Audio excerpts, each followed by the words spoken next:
Assalamualaikum warahmatullahi wabarakatuh. Salam sejahtera bagi kita semua. Om Swastiastu, Namo Buddhaya, salam kebajikan. Perkenalkan, nama saya Febranida Amana Magribi dengan NIM 22811334016 dari Prodi Administrasi Perkantoran Fakultas Ekonomi Universitas Negeri Yogyakarta.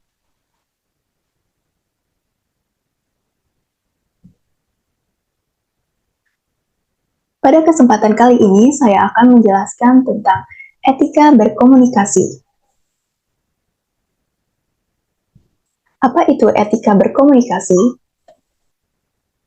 Etika berasal dari bahasa Yunani yaitu ethos, yang berarti kebiasaan yang berkaitan dengan tindakan atau tingkah laku manusia. Etika berkaitan dengan moral dan sopan santun. Jadi, etika adalah suatu ilmu yang dapat dijadikan pedoman dalam mengatur sikap dan perilaku yang baik sesuai dengan aturan dan kaidah yang berlaku di masyarakat secara umum atau universal. Sedangkan komunikasi yang dalam bahasa Inggris yaitu communication berasal dari bahasa Latin yaitu communis, yang berarti sama. Komunikasi adalah interaksi dua makhluk hidup atau lebih. Komunikasi adalah upaya untuk membuat pendapat atau ide, menyatakan perasaan, penyampaian informasi melalui media agar diketahui atau dipahami oleh orang lain sehingga mendapatkan umpan balik atau feedback. Jadi dapat disimpulkan etika komunikasi adalah norma, nilai, atau tingkah laku yang mengatur tata cara untuk saling menghargai, menghormati tata krama dalam berinteraksi dengan orang lain. Maka perlu pemahaman tentang etika komunikasi yang baik agar dapat menjaga kepentingan pihak komunikator maupun komunikat. Selanjutnya, jenis-jenis komunikasi. Yang pertama ada komunikasi lisan. Komunikasi lisan adalah berkomunikasi secara langsung dengan orang lain. Kita menggunakan bahasa verbal atau body language, atau biasa disebut dengan bahasa tubuh. Bahasa tubuh ini terdiri dari raut wajah, gerakan tangan atau kaki, sikap dan penampilan, serta kebersihan diri. Bahasa tubuh yang baik dan sopan harus ditunjukkan ketika berkomunikasi. Yang kedua, ada komunikasi tulisan. Komunikasi tulisan merupakan komunikasi dalam bentuk verbal. Bentuk komunikasi tulisan menggunakan bahasa dan kata-kata. Maka, dalam komunikasi tulisan, kita harus menggunakan bahasa yang tepat dan dapat dimengerti, dan juga hindari penggunaan kalimat yang tidak perlu atau berulang-ulang. Yang terakhir ada komunikasi tidak langsung. Komunikasi tidak langsung memerlukan media sebagai alat dalam penyampaian informasi atau pesan. Dalam berkomunikasi di media sosial, kita perlu memperhatikan waktu dalam pengiriman pesan, dan juga kita perlu memperkenalkan diri sebelum mengirimkan pesan.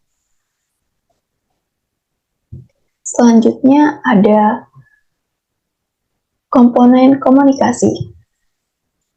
Yang pertama ada komunikator. Komunikator atau pengirim pesan, atau biasa disebut dengan sender, yaitu dalam proses komunikasi yang menjadi sumber komunikasi adalah sender atau pengirim pesan. Komunikator adalah seseorang yang mengirimkan pesan. Seorang komunikator harus memberikan dan memiliki sikap yang positif dan juga harus tahu menempatkan informasi sesuai kebutuhan komunikasi, sesuai dengan situasi komunikasi. Yang kedua ada message atau pesan. Pesan yang dikirimkan bersifat verbal atau non-verbal. Supaya pesan bisa diterima dengan baik, maka komunikator harus mengerti isi pesan, sasaran, kebutuhan khalayak, harapan, dan juga kemungkinan respon yang diberikan oleh penerima pesan tersebut. Yang ketiga ada encoding. Encoding adalah proses pengambilan pesan dan mengirimkan pesan ke dalam sebuah bentuk yang dapat dibagi dengan pihak lain.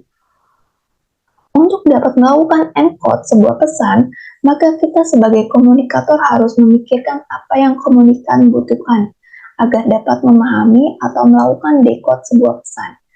Orang yang melakukan encoding disebut dengan encoder. Yang keempat ada channel.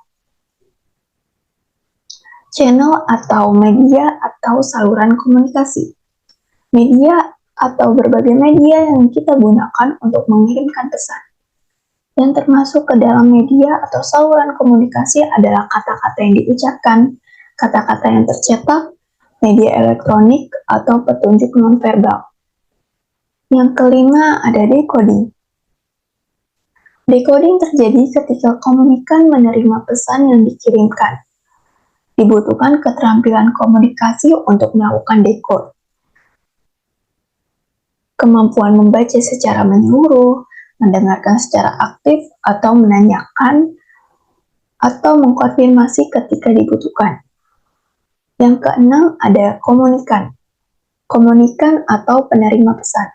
Komunikasi tidak akan terjadi tanpa kehadiran komunikan. Ketika komunikan menerima sebuah pesan, maka ia akan mengartikan pesan tersebut dan memberikan makna terhadap pesan yang diterima. Komunikasi dapat dikatakan berhasil ketika komunikan menerima pesan sesuai dengan harapan yang diinginkan oleh komunikator. Yang terakhir ada feedback. Feedback atau umpan balik memiliki makna atau peran yang tak ternilai dalam membantu kita sebagai komunikator untuk memperbaiki keterampilan komunikasi. Kita dapat belajar apa yang berjalan dengan baik dan apa yang tidak, sehingga kita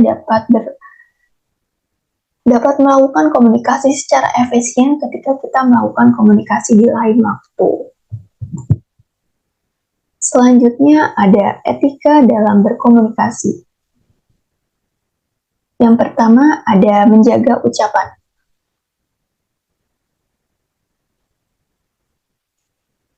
Menggunakan bahasa yang baik, ramah, sopan, untuk menjaga perasaan orang lain agar tidak tersinggung dan dirugikan oleh sikap dan tingkah laku kita. Di dalam masyarakat Indonesia ada etika adab dan sopan santun. Di dalam berbicara dalam norma yang berlaku.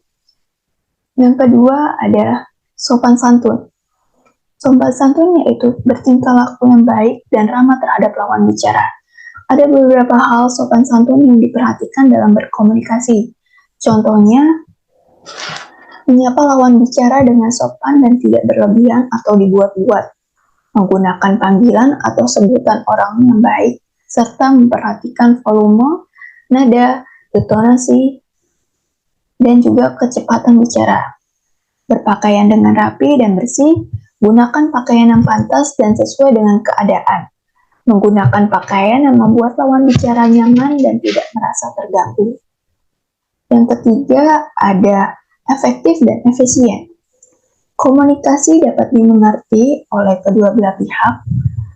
Komunikan dan komunikator saling menghargai dengan berkomunikasi dengan sopan dan santun dan tidak menyinggung perasaan, sehingga dapat tercipta komunikasi yang efektif dan efisien. Contohnya, ketika berkomunikasi dengan dosen, kita menggunakan kata-kata yang lebih formal dan sopan. Dalam penyampaian, berbeda ketika berkomunikasi dengan teman sejawat, menggunakan bahasa yang santai tapi tetap menghargai lawan bicara. Yang terakhir ada saling menghargai.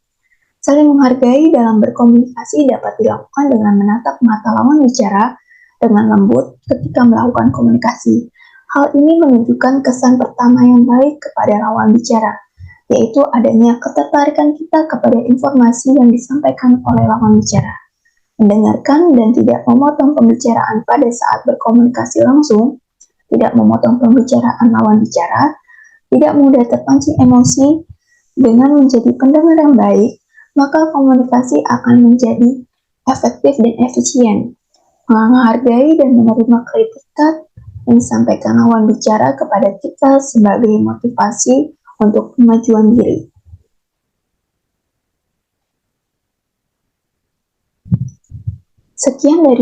Sekian penjelasan etika komunikasi dari saya. Kurang lebihnya mohon maaf. Wassalamualaikum warahmatullahi wabarakatuh.